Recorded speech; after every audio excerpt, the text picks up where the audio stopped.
¿Qué tal? Este es el primer video de una serie de probablemente tres, en donde analizaré la pieza de Helmut Lachenmann, Gran Torso. Es el primero de sus tres cuartetos de cuerdas, compuesto en 1971. Y digamos, esta es otra de las piezas que fue importantes para mí cuando estaba estudiando la maestría, ya que la manera de abordar el instrumento por parte de Lachenmann es poco convencional, por decirlo menos. Supongo que si están aquí es porque ya tienen una vaga idea por lo menos de quién es Lachenmann, y si no, pues bueno, espero que esto les abra una nueva puerta en su imaginación composicional y puedan empezar a explorar, digamos, que los instrumentos o la composición de una manera tal vez distinta a la que lo han hecho anteriormente. Bien, pues este no va a ser un video donde yo hable de la biografía y vida de Helmut Lachenmann. Si quieren tener acceso a ese tipo de videos, háganse miembro del canal. Ahí abajo donde dice Join, pueden convertirse en miembros de este canal y tendrán acceso a contenido exclusivo que no está publicado para todas las personas. Asimismo, si se preguntan qué significa ser miembro, porque ahí dice que tienen derecho a sesiones particulares conmigo, uno a uno. No nada más es para clases de composición, sino también puede ser como para revisar aplicaciones para becas o prepararles para un examen de admisión, no sé, en la maestría en otro país, o tal vez para preparar su aplicación para un doctorado en Estados Unidos. No lo sé, cualquier cosa que quisieran discutir conmigo y que yo les pudiera ayudar es algo de lo que podemos hacer en las sesiones uno a uno. Bueno, sin más ni más, vamos a la partitura. Bueno, vamos a darle una ojeada rápida a la partitura para que se den una idea muy vaga de qué se trata esto. Aquí tenemos una serie de instrucciones que están escritas en alemán, pero no se preocupen, aquí hay una versión en inglés y consta de una, dos, tres y cuatro páginas que son necesarias para poder entender esto, ¿no? Así se ve la primera página de la partitura y, oh sorpresa, no entendemos nada, o por lo menos gran parte de lo que vemos. Es una pieza bastante larga, ¿no? Aquí vemos todas las páginas y cómo es que gráficamente no es la partitura más tradicional que tal vez se hayan encontrado en su vida. Bastante larga, bastante compleja en diferentes aspectos y llegamos aquí básicamente hasta el final después de un enorme viaje. La duración de esta pieza, dependiendo la versión, va desde los 22 hasta los 26 minutos. Entonces, pues es una pieza bastante larga que les recomiendo escuchar. A mí personalmente es una pieza que me cuesta muchísimo trabajo escuchar. Hay gente que es aficionada a la música de Lachenmann. Yo nunca me he podido conectar con ella del todo.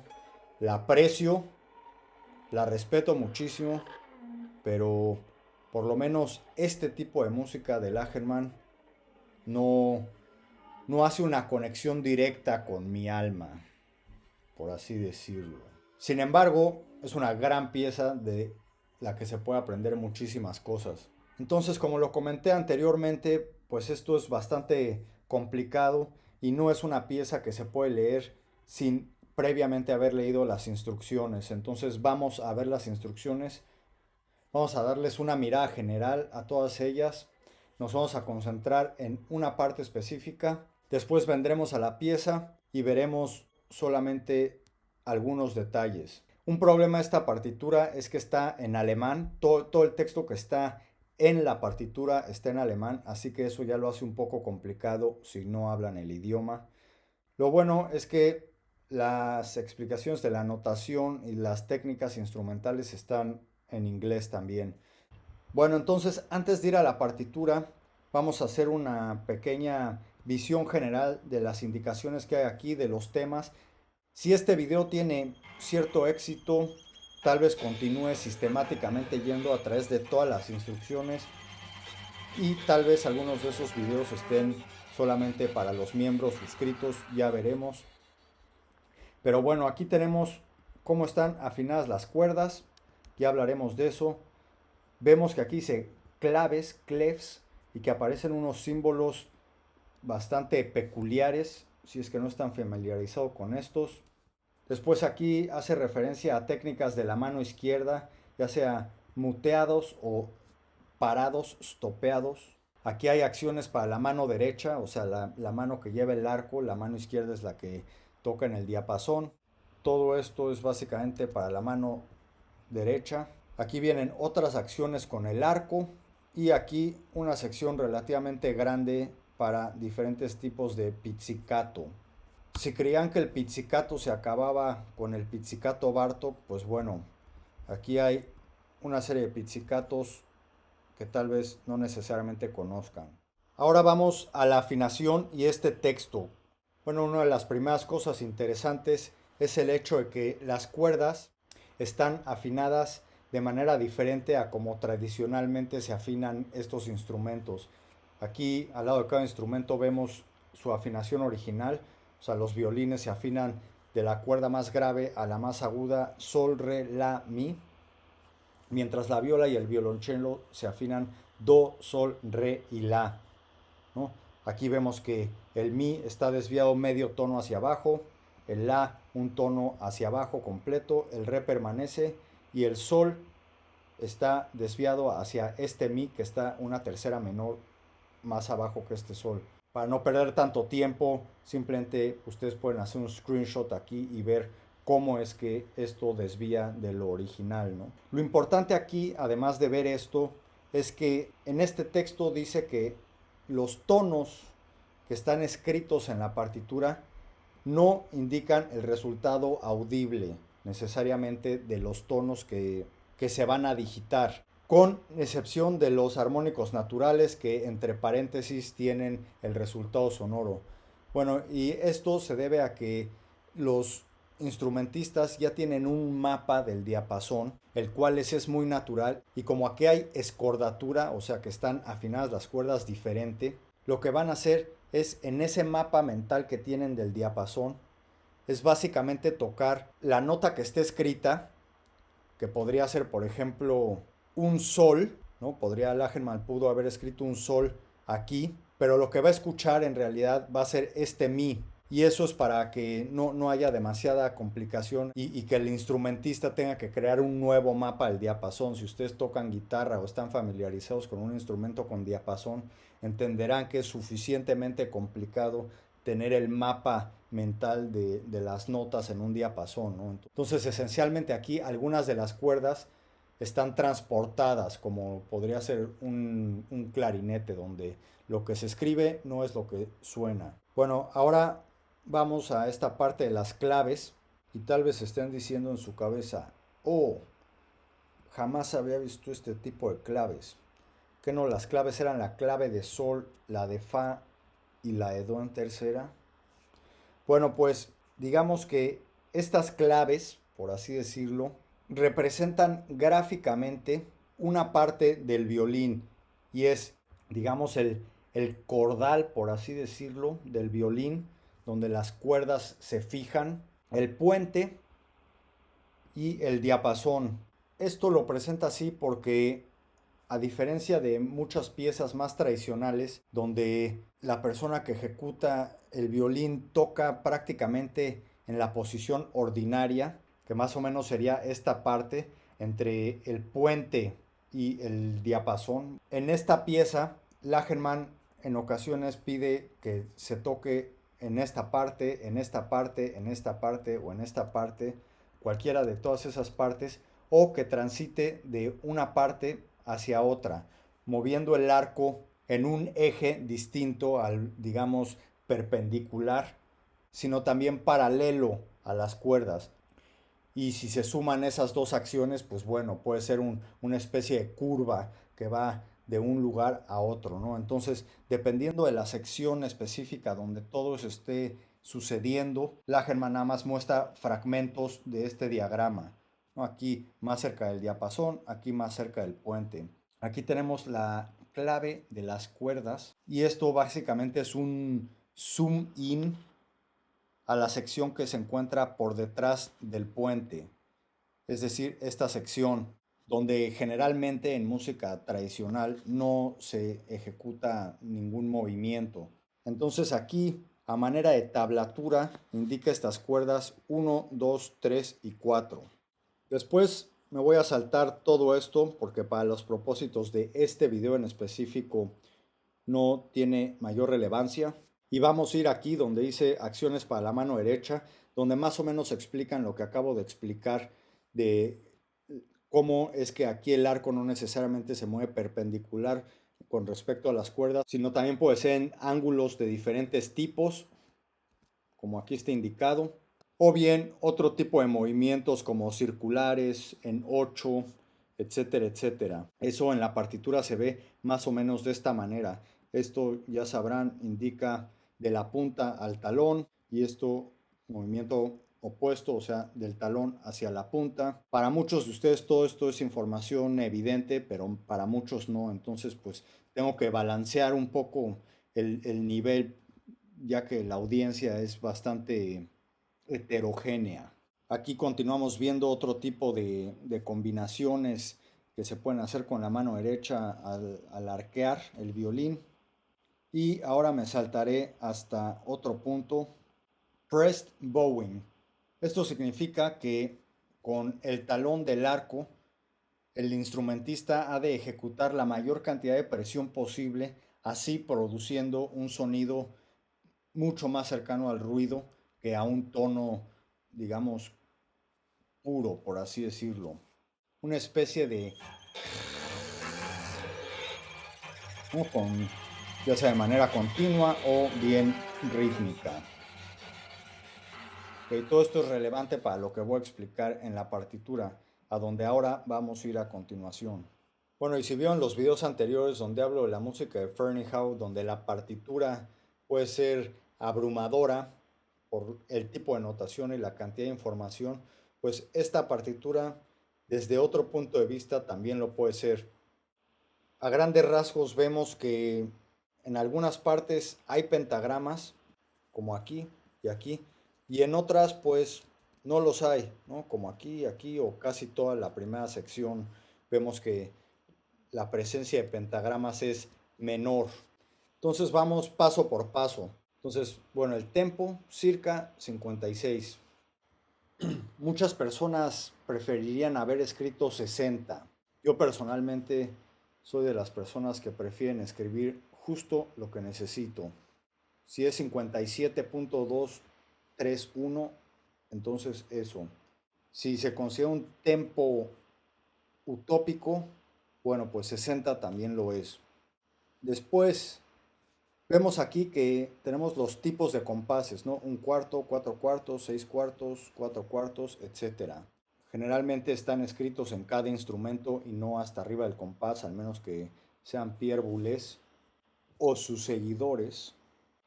Y después vemos que pues tenemos el violín 1, 2, viola y cello, la mayoría de ellos con una clave como las que expliqué al principio, y aquí hay algo que dice Rückwand, que significa la parte trasera del violín. Aquí hace alguna anotación de que el violín debe estar acomodado de una forma distinta a la tradicional, pero no me voy a concentrar en eso en este video. Entonces, en este video voy a analizar primordialmente lo que está sucediendo en el violín 2, que es esto, y voy a comentar todo lo que está sucediendo más o menos alrededor de esto, ¿no?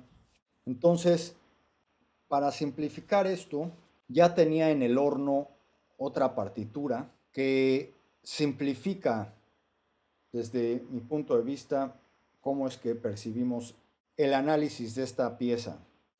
Entonces vemos que en el primer compás de un cuarto hay un silencio que la maestra de notación y caligrafía musical no aceptaría, pero esto es un silencio de cuarto que sucede en tres instrumentos, mientras aquí sucede este material que explicaré enseguida.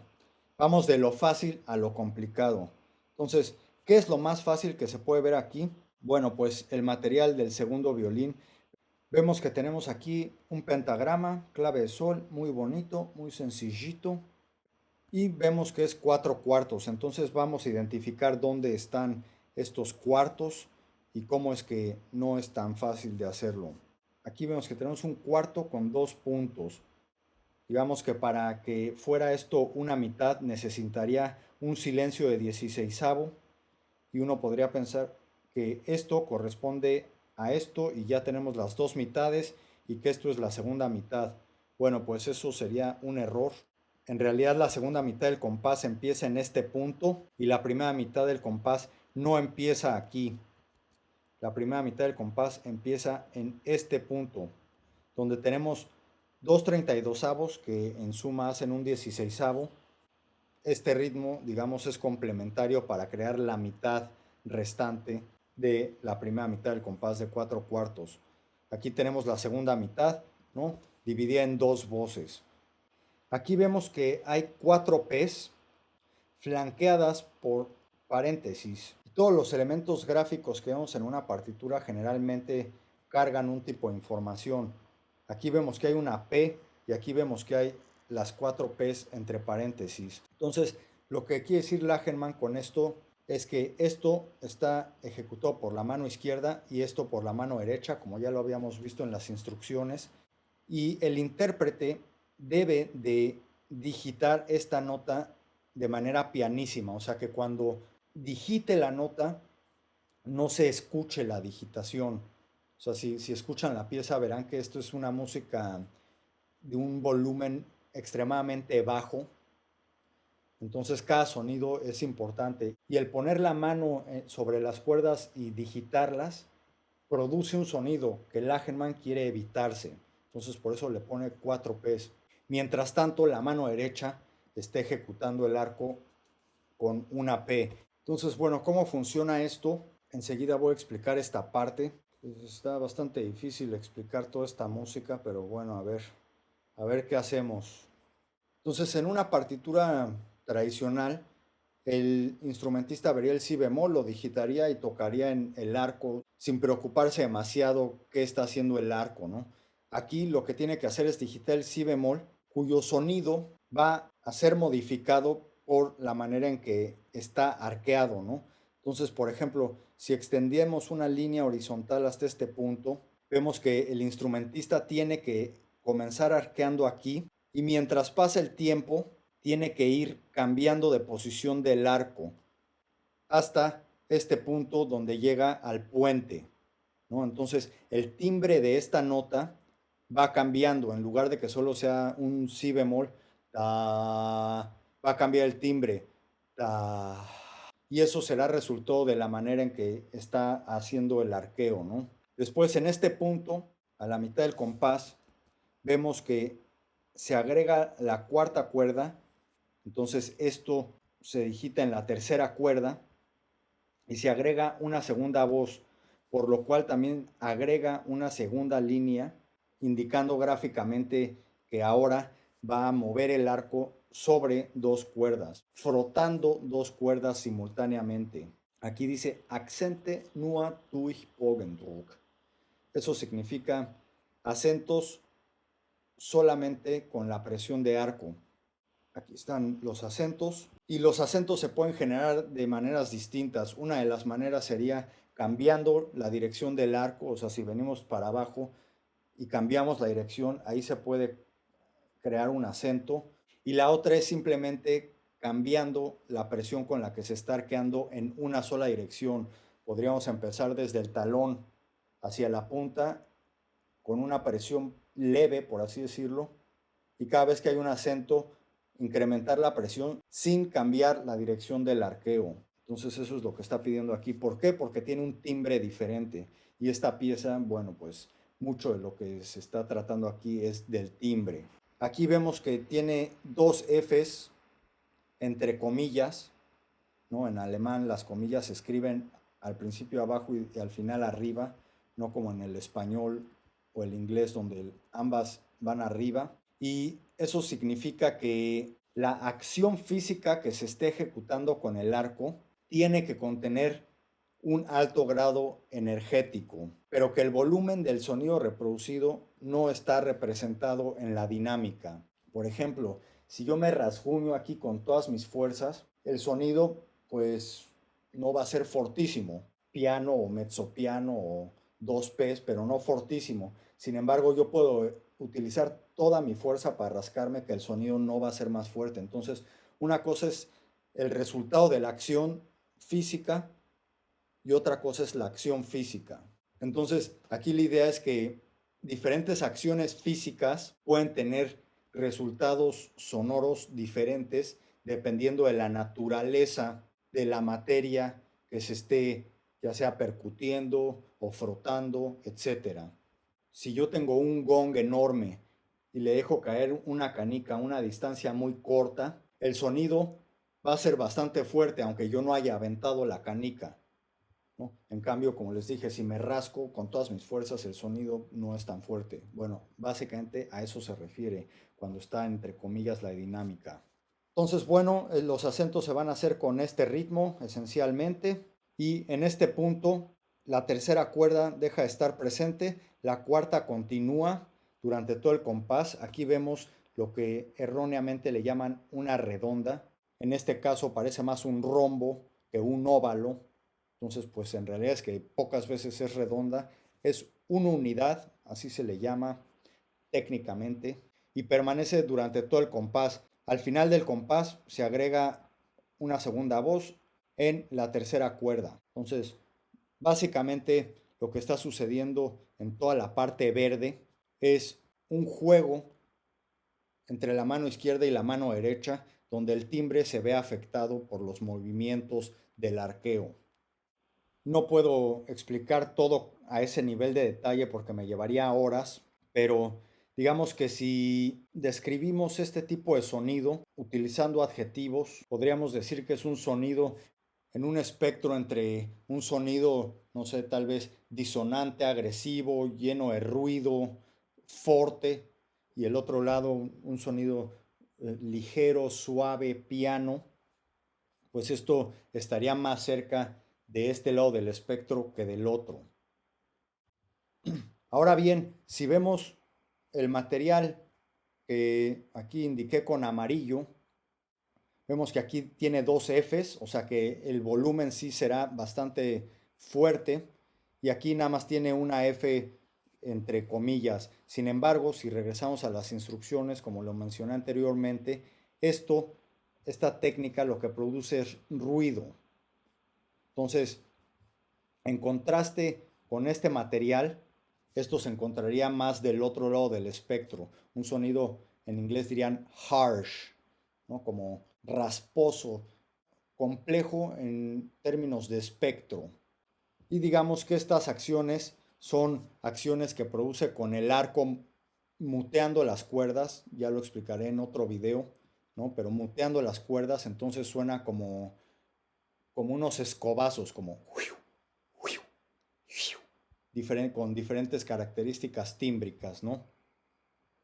Entonces es un sonido bastante sutil.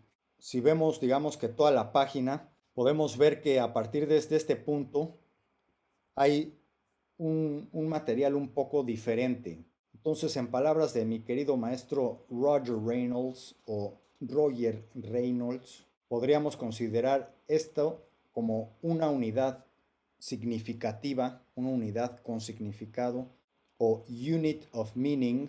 Algunas personas dirían frase, pero no en toda la música se refiere uno a una frase.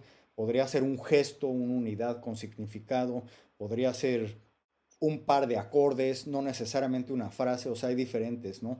Digamos que en lenguaje más tradicional esto podría ser una frase musical y esto podría ser otra frase musical que tiene características técnicas y tímbricas distintas, ¿no?